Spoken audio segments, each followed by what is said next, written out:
कैकेयी के चरणों में बार बार प्रणाम करते हैं लक्ष्मण जी। क्यों? माँ आज जो वनगमन करा रही हो, संसार के लोग तुमसे ईर्ष्या करेंगे, तुमसे कोई बोलेगा नहीं, इतना अपमानित होगी, तुमको कहीं ये दुख न हो जाए कि हमको सब प्रणाम करते थे लेकिन राम का वनवास हो गया, लक्ष्मण का वनवास हो गया, हमसे कोई प्रणाम नहीं करता है। इसलिए हे मैया, पूरी दुनिया के प्रणाम करने के लिए मैं अकेले ही प्रणाम कर रहा हूं आपसे।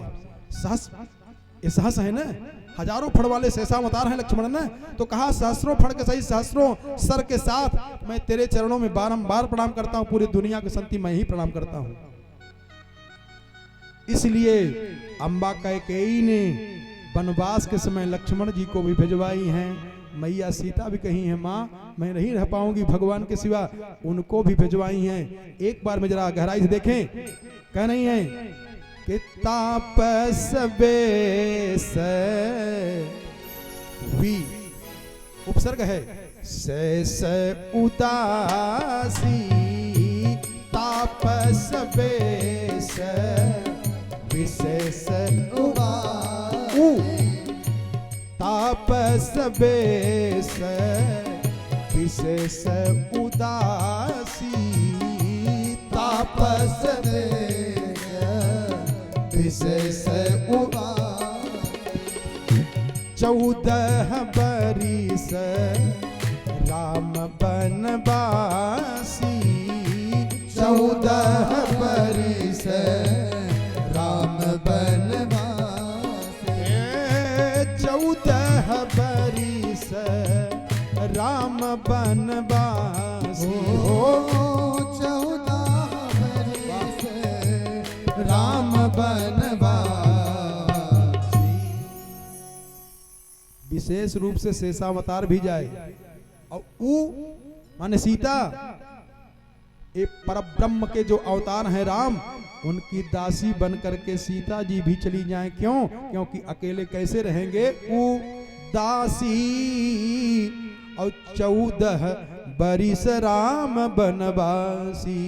कहते हैं तब बहुनाम स्त्री सहस्राणाम बहुनाम चोपजीविनाम परिवादोपवादो वा राघवेनोपपद्यते सत्येन लोकान् जयते द्विजान दानेन राघवः गुरुंच्छोश्रोषया वीरो धनुषायुध शास्त्रवान। राजा दशरथ चारों तरफ डिमडिम घोष कराए और इधर मंथरा जो है कैकेयी को समझाई, कहा अब एक काम करना है। कहा क्या? कहा अब आपको अगर भगवान का वनवास कराना है तो एक काम कर दीजिए। कहा क्या? कहा अब कोप भवन में चली जाओ। राजाओं के यहाँ अलग अलग भवन होता है, मिलने वाला अलग भवन, मंदिर अलग, और एक कोप भवन होता है कि परिवार का कोई सदस्य अगर उसमें जाके बैठेगा तो जानो किसी बात से नाराज हो गया है। कैकेयी को समझाई। कहा क्या?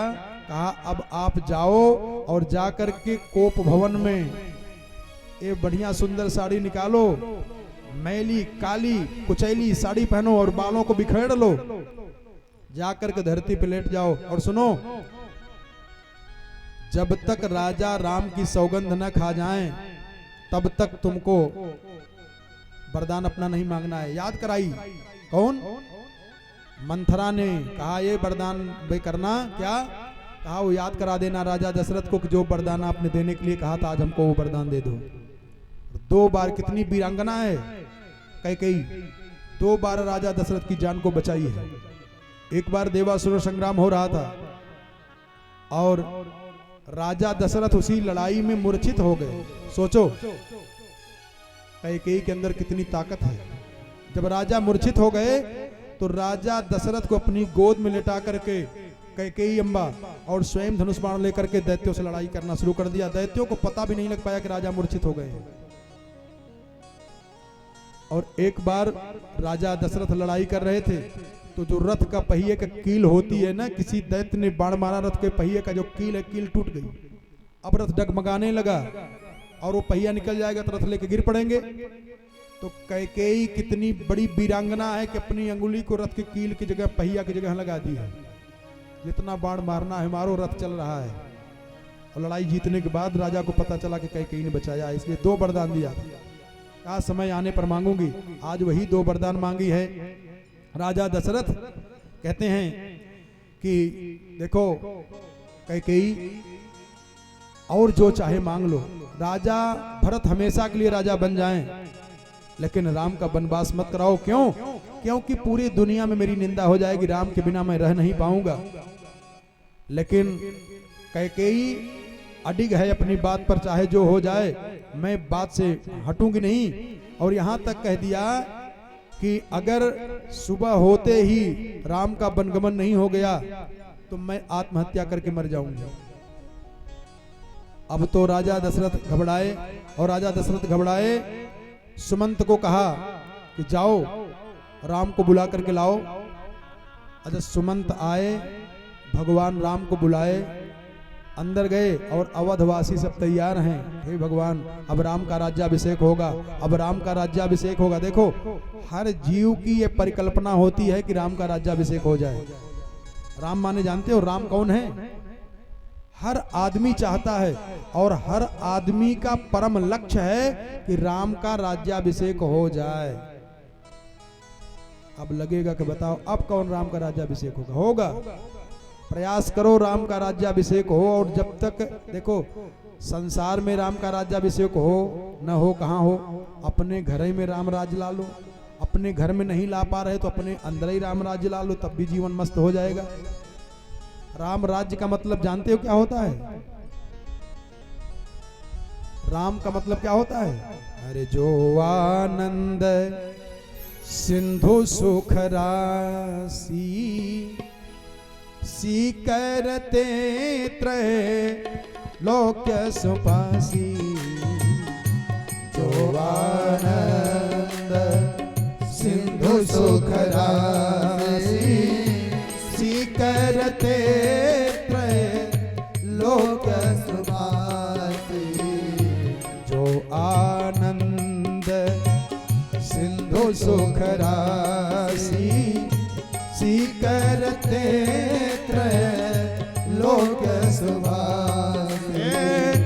सी करते त्रय लोक सुपासी। हो सी करते त्रय लोक सुभाषी। आनंद का राज्य आ जाए। ध्यान देना, राम राज्य मतलब आनंद का राज्य आ जाए, और आनंद आने नहीं पा रहा है। और एक बात समझ लो, एक बार आनंद का राज्य आ जाएगा, एक बार। हिंदी के और शब्दों में विलोम होता है, लेकिन आनंद शब्द का विलोम नहीं है। सुख का विलोम है। अगर आप अपने जीवन में सुखी हो गए हैं तो दुखी भी हो सकते हैं, लेकिन अगर आनंद की प्राप्ति हो गई तो अब वो हटेगा नहीं। इसलिए आनंद का राज्य हो जाए, ये मानव मात्र का कर्तव्य है, जीव मात्र का कर्तव्य है। सब चाह रहे हैं कि राम का राज्याभिषेक हो जाए।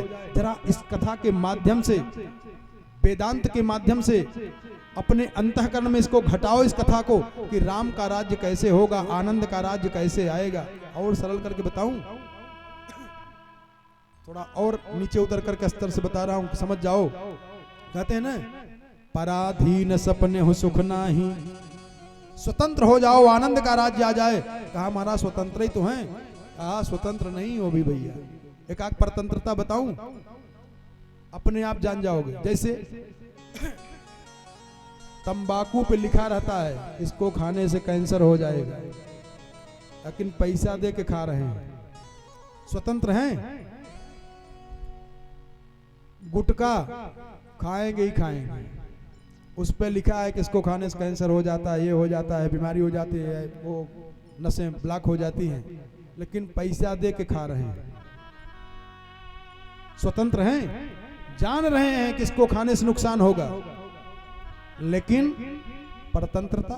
रावण जान रहा है, वो भगवान है, वो खरदूषण मोहि सम बलवंता तिनहि कुमारहि भिन्न भगवंता, जान गया है, लेकिन पराधीन है, वो बच नहीं पाता है। कहा भजन न हुई है तामस देहा, मेरे अंदर तामसी प्रवृत्ति है, मैं भगवान का भजन नहीं कर पाऊंगा।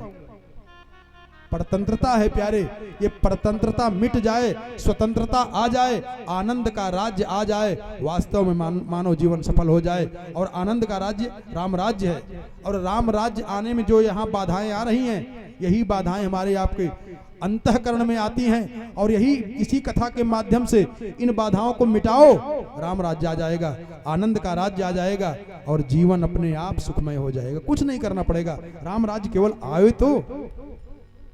नहीं दरिद्र को दुखी न दीना, नहीं को अबुधन लक्षण ही ना। ये रामराज की विशेषता है। अरे लता बिटप मांगे मधु चुवही, बताओ ये रामराज में है। लता से शहद मांगो तो शहद मिल रहा है, वह पैसा देने के बाद डुप्लीकेट। क्यों? रामराज नहीं है ना। रामराज आ जाए, अभी कामराज में जी रहे हो, काम राज्य से निकल करके राम राज्य में जियो। राम राज्य आने में क्या होता है जरा देखो। कहते हैं कि जब राजा दशरथ ने बुलाया भगवान राम को, और अवध के नर नारी सब चाह रहे हैं कि राम राज्य हो जाए, राम राज्य हो जाए। जब भगवान गए और भगवान जाकर के राजा दशरथ के श्री चरणों में प्रणाम किया, राजा दशरथ मूर्छित हो गए। ये है जीने का तरीका, कैसे जीना चाहिए, कैसे मरना चाहिए, सीखिए। जब आकर के भगवान राम ने राजा दशरथ के चरणों में प्रणाम किया, तो राजा दशरथ देखे और देख करके आंख से आंसू इतना ज्यादा गिरने लगे, बोल नहीं पाए, मूर्छित होकर गिर पड़े। राजा दशरथ मना रहे हैं सूर्य भगवान से, शंकर जी से, हे नाथ आप हमारे कुल के इष्ट देवता हैं, मैं आपसे प्रार्थना करता हूं। देखो, त्रेता का राजा, त्रेता का बाप भगवान से, देवी से, देवता से मना रहा है कि मेरा बेटा एक बात न माने। बस राजा दशरथ रो करके भगवान शंकर जी से, भगवान सूर्य नारायण को मना रहे हैं कि आप मेरे पुत्र राम के बुद्धि में ऐसा भर दो कि मेरी एक बात न माने। अगर राम को पता चल जाएगा कि पिताजी ने कह दिया है तो उनको बन जाना है, चले जाएंगे। इसलिए हे भगवान शंकर जी, हे भगवान सूर्य नारायण, आप राम की बुद्धि में ऐसा कर दें कि राम ये कह दें कि हमारे सामने जब राजा दशरथ कहेंगे बन जाने के लिए तब जाऊंगा, नहीं तो नहीं जाऊंगा। त्रेता का बाप भगवान से प्रार्थना करता है कि मेरा बेटा एक बात न माने, और कलयुग का बाप भगवान से प्रार्थना करता है कि मेरा बेटा एक बात मान लेता तो मैं भी बाप कहलाने के लायक बन जाता। कलयुग का बाप रो रहा है कि मेरा बेटा एक बात मान लेता, त्रेता का बाप रो रहा है कि मेरा बेटा एक बात न मानता। और तब प्रार्थना किए, और भगवान राम जब आए, अवधवासी सब तैयार हैं कि आप भगवान का राज्याभिषेक होगा, भगवान का राज्याभिषेक होगा। और जब आए, राजा दशरथ को प्रणाम किया, राजा दशरथ कुछ बोल नहीं पाए। और तब भगवान राम ने कैकेयी को देख करके कहा, ततो बबंदे चरणौ कैकेय्याम सुसमाहितः। चरणों, दोनों चरणों में प्रणाम किया है। और जब राजा दशरथ मूर्छित हो गए तो भगवान ने कहा, माँ पिताजी को क्या हो गया, कुछ हमसे गलती हो गई क्या, हमसे अपराध हो गया क्या? अब पिताजी हमको देखते थे दौड़ करके हृदय से लगा लेते थे, अपनी सुंदर सुकोमल उंगलियों से मेरे ऊपर कहीं मिट्टी पड़ जाए तो झाड़ते थे, लेकिन आज मैं इनको चरणों में प्रणाम कर रहा हूं, आशीर्वाद भी नहीं दे रहे, इनको हो क्या गया है? तब कैकेयी कह रही है कि एतदाचक्ष में देवी तत्वेन परिपृच्छतः किम निमित्तम भू पूर्वम विकारो मनुजाधिपे। कैकेयी से कहा, माता जी आप कारण जानती है क्या कि पिताजी क्यों दुखी हो गए हैं? आपने कुछ कठोर वचन तो नहीं कह दिया पिताजी को?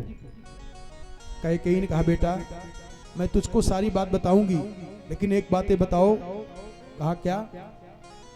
कहा यदि तद्वक्षसे राजा शुभम वा यदि वा शुभम। कैकेयी कह रही है कि अगर तुम्हारे पिताजी चाहे शुभ कह दें चाहे अशुभ कह दें बेटा, और करिष्यसि ततः सर्वम आख्यास्यामि पुनस्त्वहम। तुम पहले ये बताओ कि तुम्हारे पिताजी चाहे शुभ कह दें चाहे अशुभ कह दें, तुम उनकी बात को मानोगे कि नहीं मानोगे? भगवान राम के आंख में आंसू छलक पड़े। कहा, माँ हमको धिक्कार है, अरे तुम हमारे ऊपर शंका कर रही हो, कि पिताजी कह दें और मैं उनकी बात पर विचार करूंगा।